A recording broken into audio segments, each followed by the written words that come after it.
You want to support Roland Martin Unfiltered? Be sure to join our Bring the Funk fan club. Every dollar that you give to us supports our daily digital show. There's only one daily digital show out here that keeps it black and keep it real as Roland Martin Unfiltered. Support the Roland Martin Unfiltered daily digital show by going to RolandMartinUnfiltered.com. You can make this possible. Talk about being afraid. Unfortunately, you have a president of the United States who has no problem at all terrorizing American citizens. Right now, I want to bring up my next guest, retired Lieutenant General Russel Honore, who welcome back to Roland Martin Unfiltered, sir. Hello, Roland. Donald Trump stood before the cameras a couple days ago and tried to actually say he was going to institute the 1807 Insurrection Act. Well, today, the Secretary of Defense, Mark Esper, gave a news conference where he said he disagreed with that. He also talked about the use of tear gas and pepper spray to clear the way for Donald Trump's photo op in front of St. John's Episcopal Church. Play it, please. The option to use active duty forces in a law enforcement role should only be used as a matter of last resort and only in the most urgent and dire of situations. We are not in one of those situations now. I do not support invoking the Insurrection Act. Secretary of Defense also lied. He said that he did not know where they were walking after that news conference a couple days ago. And in fact, what happened was he knew exactly where they were going because he was officials with that. But this is the thing, that video, guys, go ahead and play it. That video of these officers moving on citizens, firing that tear gas, offended lots of people. A number of people who have served in the military found it disgraceful to see those actions of Lieutenant General Russel Honore. But we now have the former head of the Department of Defense under Donald Trump, James Mattis, who has held his tongue like a lot of senior military leaders, not wanting to criticize Donald Trump. And he has written this. Go to my iPad, please. I have watched this week's unfolding events, angry and appalled. The words equal justice under law are carved in the pediment of the United States Supreme Court. This is precisely what protesters are rightly demanding. It is a wholesome and unifying demand, one that all of us should be able to get behind. We must not be distracted by a small number of lawbreakers.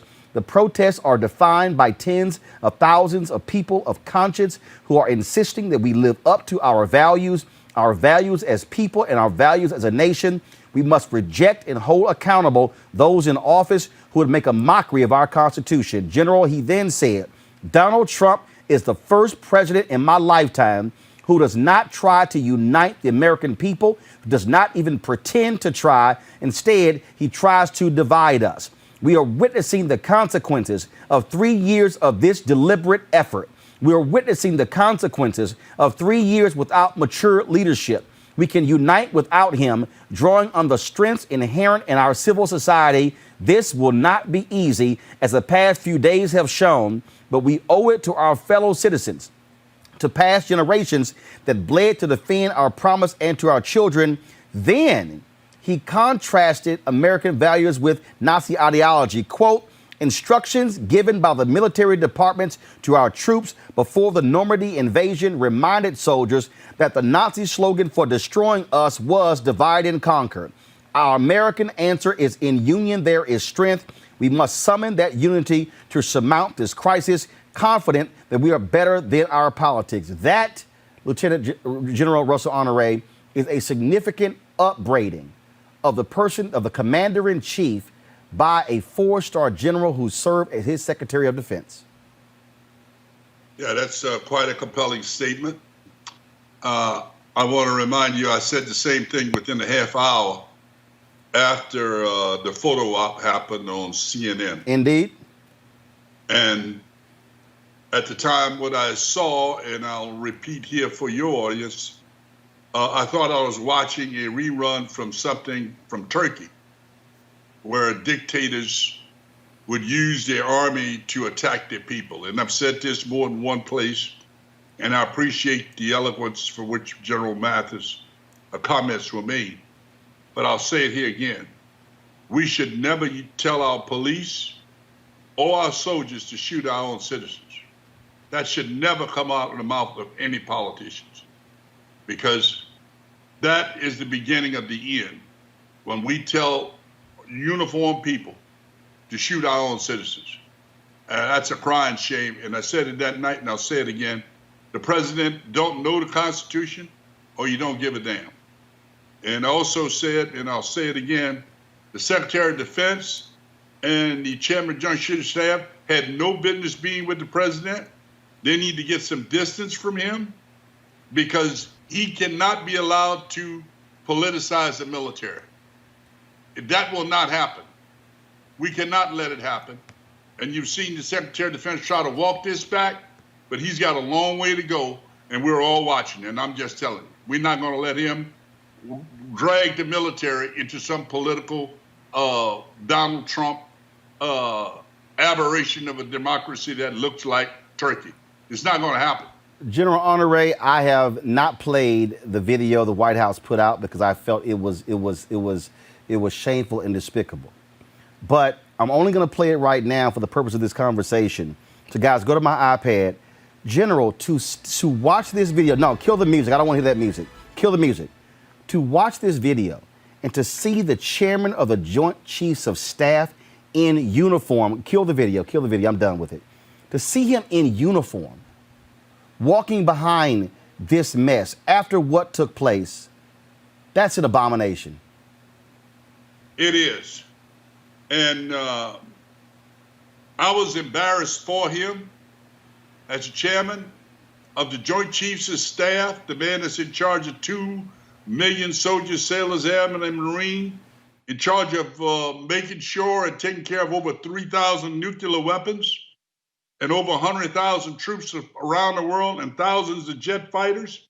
To see him relegated to a photo op for a guy who dodged the Army is a crying damn shame. And to see this person try to use the military to intimidate the American people is a crying shame.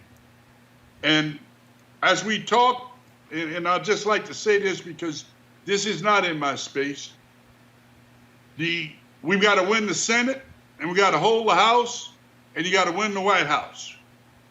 I think if that has got to be the focus, once Mr. Floyd internment happens and we get some kind of commitment, we've got to move on, and we got to get to the damn election, and we got to get people to vote. Only 30% of young people between 18 and 35 voted in the last election. They got to go vote. And the other thing, like New Orleans and Chicago, we got to cop killing ourselves. Because when the cops come and we kill 2 or 3 of ourselves on Saturday night, they don't value our lives. And we got to raise hell about that, and we got to clean our community up, because every life is precious. You've had the governors of New York, Virginia, pull their National Guard troops.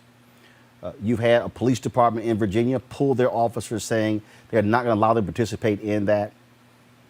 I really do believe, General, that this man, Donald Trump, and I have not called him president since 2017. I said I will not call somebody president who simply cannot respect the office of president. When I first met him in the White House, when he met with TV anchors in 2017, they all said, Mr. Trump, President Trump. Nope. I said, hi. The words could not come out of my mouth. This man, I absolutely believe, would order the military to shoot on American citizens again.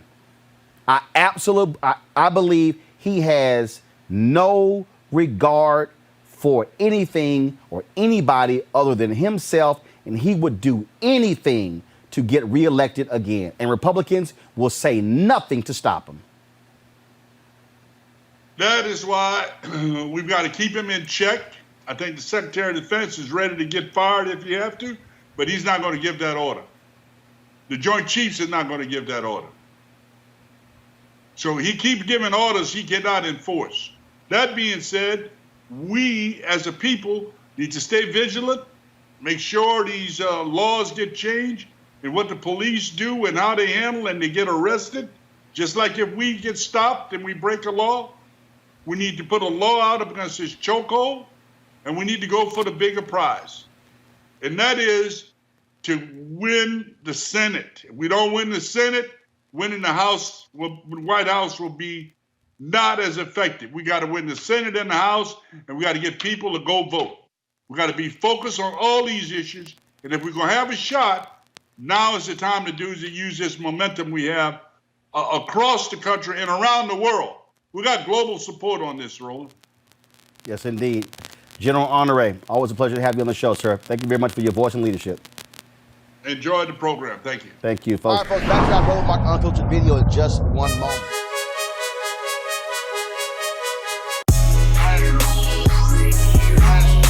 These amazing headphones here, Black-owned company. Of course, we had her on the show talking about it. These are 360-degree 4D headphones.